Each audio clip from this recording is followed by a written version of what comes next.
जी, अस्सलाम वालेकुम। मेरा नाम तानिया बीबी है।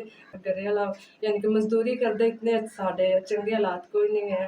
अगे 10 दिन हो गए मेरा बेटा फोत हो गया ते उसदा भी इलाज साढ़े कोल नहीं होया है।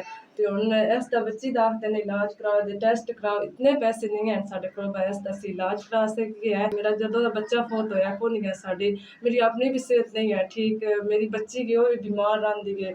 साढ़े कोल इतने पैसे नहीं होंदे बस अपना इलाज करा सकीए। जी, पहले अगे मेरा बेटा फोत हो गया साढ़े कोल, उसदा भी सही इलाज नहीं हो सकेआ। हुण मेरी बेटी गी इसदा आखदे ने इलाज कराओ, इस कोल साढ़े इतने पैसे नहीं भाई इस कोल।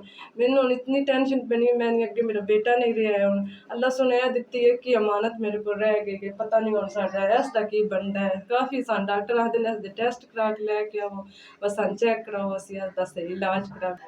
बस हुण अल्लाह ते इक उम्मीद है मैंने मेरी बेटी ठीक हो जाए, मैनू होर कोई नहीं चाहिदा है।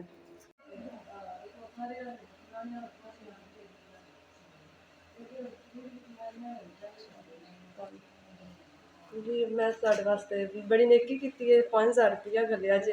दुआ करनी आं मेरी बेटी दे टेस्ट हो जासन ते हर टाइम तुहाडे वास्ते दुआ करनी, इतनी बड्डी साढ़े ते नेकी कर छड़ी है। क्योंकि नेकी भी कोई करदा है, कोई समझदा किसे दी। 5000 रुपया घल्लेआ जे, तुहाडी ढेर मेहरबानी, शुक्रगुजार आं तुसां जेह्ड़ा इतनी नेकी साढ़े ते कर छड़ी है। एह् सारियां खुशियां वखावे अल्लाह सुने, कोई दुख दर्द ना आवे है, तुसें इतनी साढ़े ते नेकी कर छड़ी है। 5000 रुपया घल्लेआ, बड़ा शुक्रिया तुहाडा।